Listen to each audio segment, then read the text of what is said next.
Donc voilà, on est revenu et on va maintenant s'occuper de la partie du code qui va envoyer l'email, le message. Donc voilà, ici ça c'est le formulaire, ici ça va être le code qui va envoyer le message. D'abord, on va faire un test.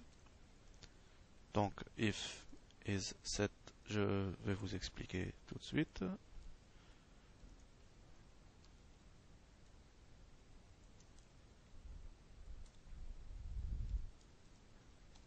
Voilà. Donc qu'est-ce que je fais ici? Je fais un test. Je veux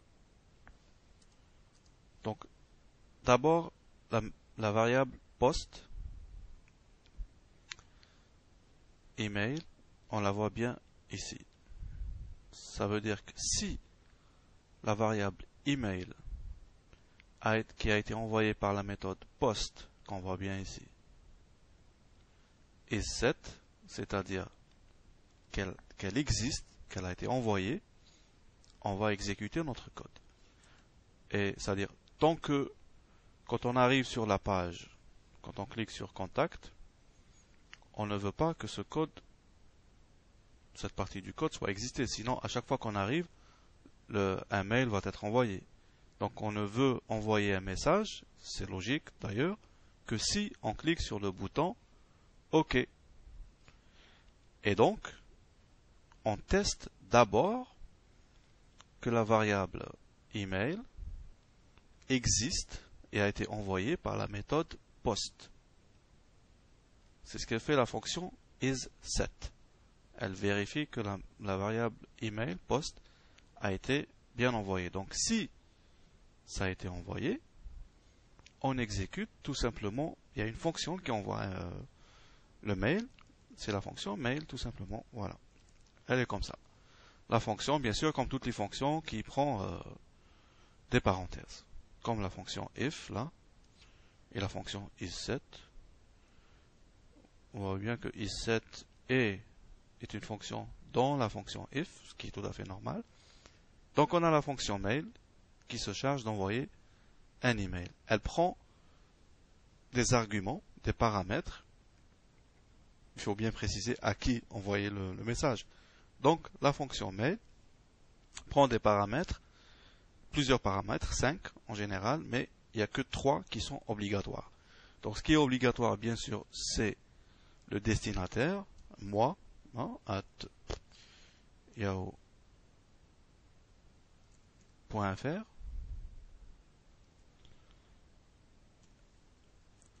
Le titre de message,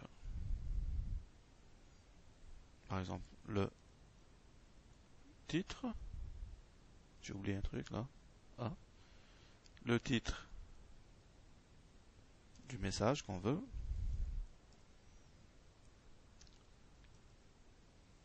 et à la fin, le contenu du message, c'est-à-dire la valeur de nom, la valeur de email et la valeur de message.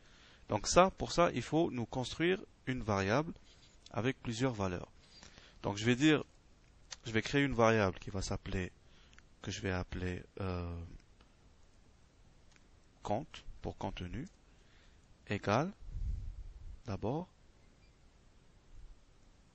je vais dire, par exemple, nom.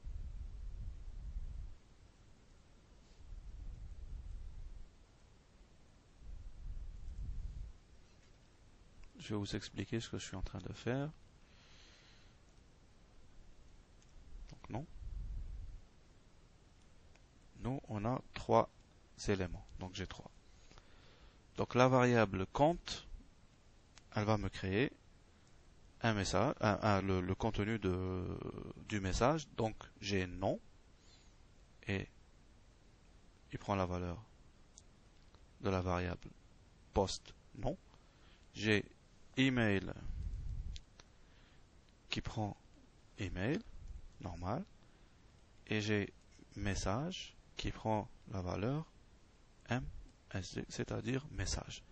Donc la variable compte égale nom. Ça c'est on construit le contenu de compte. Il ne faut pas oublier de mettre un point ici et un point ici. Ça veut dire que ce qu'il y a ici, le contenu de cette variable va venir s'ajouter à ce qu'il y a ici. C'est ça le point. Et ce point ici va aussi s'ajouter à ici. Voilà. Si je ne mets pas de point, la variable compte ne contient que le dernier. Parce qu'elle a été déclarée ici, ok, elle va prendre cette valeur, mais elle va être tout de suite redéclarée ici, et reprendre cette valeur, et à la fin, la dernière déclaration c'est celle qui a la priorité, donc elle va garder cette valeur. Mais si je mets des points, le système va comprendre que cette valeur a été créée ici, elle a pris cette valeur, elle n'a pas été recréée ici, c'est-à-dire que ce contenu va être juste ajouté à ça. Ok? Voilà. Donc, j'ai créé le contenu de message et je vais l'ajouter comme troisième paramètre de l'email, tout simplement. Voilà. Et comme ça, si je clique sur OK, pour l'instant, évidemment, c'est clair que il va pas envoyer, ma page ne pourra pas envoyer de message, ne pourra pas envoyer de mail parce que on n'a pas de serveur mail installé. Il faut un serveur mail installé pour pouvoir envoyer des mails depuis son serveur local, c'est-à-dire depuis son ordinateur. Donc il faut tout reconfigurer, etc. Mais pour faire les tests, vous pouvez très bien, c'est-à-dire créer ce code, le charger sur votre serveur sur Internet et faire des tests. En tout cas, ça marche très bien, comme ça l'est déjà, comme ça l'est comme ça marche. Ah, voilà, c'est tout. Beaucoup voudront savoir aussi comment envoyer un mail avec du contenu HTML dans le message. Je vois qu'on a 3 minutes, donc on pourra le faire. Tiens, je le faisais tout à l'heure, donc je vais juste copier, voilà. Donc voilà, pour pouvoir envoyer un message avec du contenu HTML, parce que ça c'est du texte brut, pour pouvoir envoyer de l'HTML, c'est-à-dire, et surtout, préciser des en-têtes, etc. Donc, il faut créer des en-têtes en message.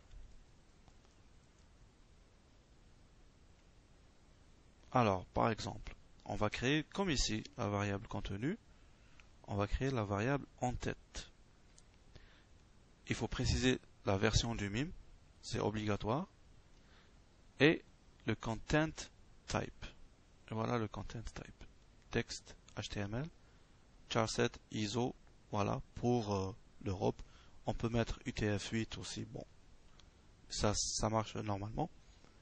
Et après, on peut rajouter plein d'autres choses à en-tête. Par exemple, je pourrais rajouter en-tête, non,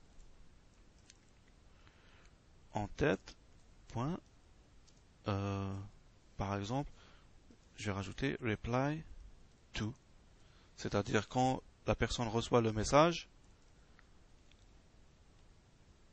et clique sur répondre, elle va atterrir à ce message. Par exemple, no reply. Hein? Je pourrais rajouter aussi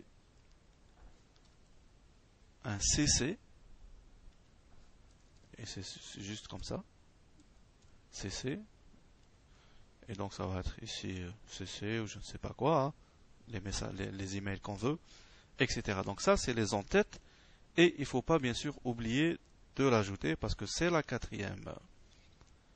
quatrième paramètre de la fonction mail, les en-têtes, pour pouvoir envoyer en HTML. Et je pourrais rajouter ici, par exemple, des séparateurs genre PR, hein, pour revenir à la ligne.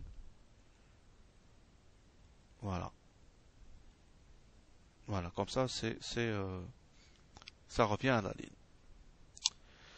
Donc je rappelle qu'il n'y a pas de test et donc il n'y a pas de vérification. Par exemple, il faut toujours vérifier. Par exemple, j'aurais pu très bien mettre ici strip tags.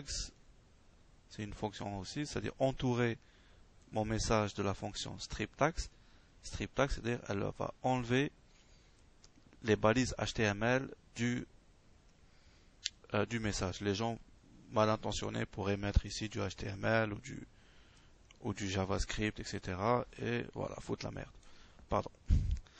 Mais bon, c'était juste pour voir comment envoyer un mail. On pourra revenir sur toutes ces fonctions qui vérifient après si les valeurs sont bien renseignées, etc. Voilà, à très bientôt.